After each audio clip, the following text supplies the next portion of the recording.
Berikutnya kita beralih ke fase yang keempat, yaitu hukuman di padang mahsyar. Hukuman ini sangat menakutkan. Ada orang yang ditantang perang oleh Allah Subhanahu wa taala di padang mahsyar. Allah berfirman, "Fa illam taf'alu fa'dhanu biharbim minallahi wa rasuli." Jika kalian tidak meninggalkan riba, maka umumkan untuk berperang dengan Allah dan Rasul-Nya. Umumkan untuk perang dengan Allah dan Rasul-Nya.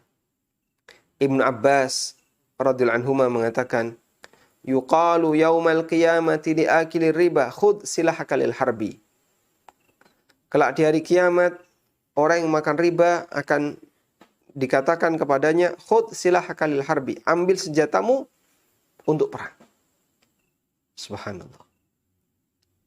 Anda jangan bayangin kayak seperti di film-film itu ya.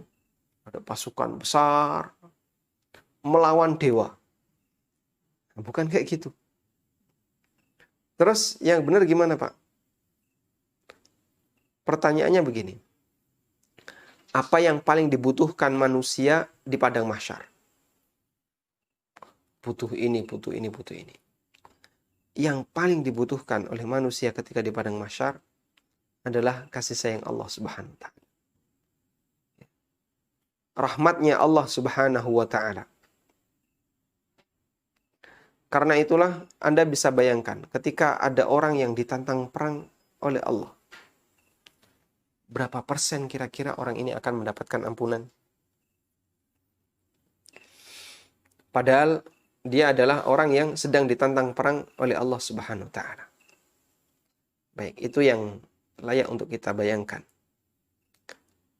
Karena itulah Ibnu Abbas radhiyallahu anhu mengatakan, yuqalu yaumal qiyamati li'akili riba. Bagi pemakan riba dikatakan kelak di hari kiamat, khudh silahaka lil harbi. Ambil senjatamu untuk perang. Baik. Nah, ketika ada orang yang makan riba, mengumpulkan harta dari hasil riba, padahal dia sudah diingatkan. Maka yang seperti ini berarti sama dengan dia menerima tantangan perang dari Allah Subhanahu wa taala. Dan ketika dia menerima tantangan perang, itu berarti menantang Allah Azza wa Jalla, menantang Rasulullah sallallahu alaihi wasallam. Karena itulah Ibnu Katsir menyebutkan sebuah riwayat dari Ali bin Abi Talhah dari Ibnu Abbas radhiyallahu anhuma.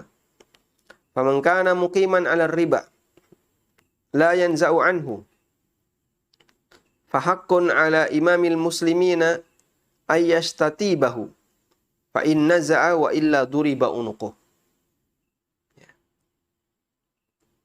Ibnu Abbas pernah mengatakan, faman kana muqiman 'ala riba, orang yang bertahan di dunia riba dan dia tidak mau meninggalkannya, maka pemimpin kaum muslimin punya hak untuk memaksa orang ini agar bertobat. Fa in naza'a, jika dia mau meninggalkan riba, maka dibebaskan. Wa illa duriba unuquh, dan jika tidak, maka dia dipenggal. Sehingga dia dianggap sebagai pemberontak. Ya. Pemberontak karena dia menerima tantangan perang dari Allah Azza wa Jalla. Nah, selanjutnya jamaah yang dimuliakan Allah, ayat ini, ya, fa illam taf'alu fa'dhanu biharbim minallahi wa rasuli. Jika kalian tidak mau meninggalkan transaksi riba, maka umumkan untuk berperang dengan Allah dan Rasul-Nya. Ayat ini dijadikan dalil oleh Imam Malik bahwa harta yang paling buruk yang masuk ke perut manusia adalah harta hasil riba. Yang paling buruk yang masuk ke perut manusia adalah hasil riba. Diceritakan dalam sebuah kisah di zaman Imam Malik, ada orang yang pulang malam. Kemudian di jalan beliau melihat ada seseorang yang sedang mabuk. Sebutlah si X. Si X ini sedang mabuk. Dia dalam kondisi mabuk, ya, diceritakan di situ, dia menuangkan khamr itu ke kepalanya dan berusaha untuk yata'aqarul qamar, berusaha untuk menggapai bulan. Sehingga dia dalam kondisi mabuk ingin bisa mendapatkan bulan. Ya, Bapak Ibu, ketika purnama tolong angkat jempol ke atas. Sudah? Sekarang gede mana? Bulan atau jempol? Gede jempol. Baik.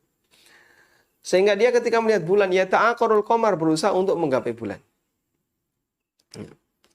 Maka spontan si A yang lewat tadi langsung mengatakan, jika ada sesuatu yang lebih buruk dibandingkan khamr yang dimakan oleh manusia, dikonsumsi oleh manusia, maka istri saya tertalak.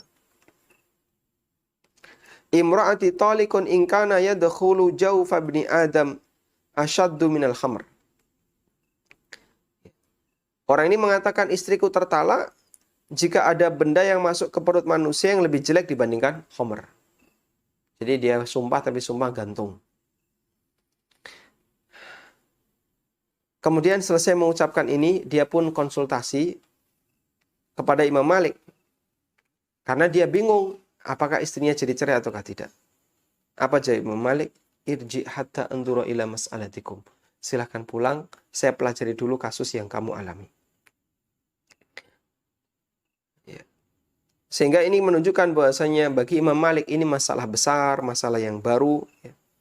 Butuh belajar dan perenungan untuk bisa memahami dengan baik. Tayyib. Dan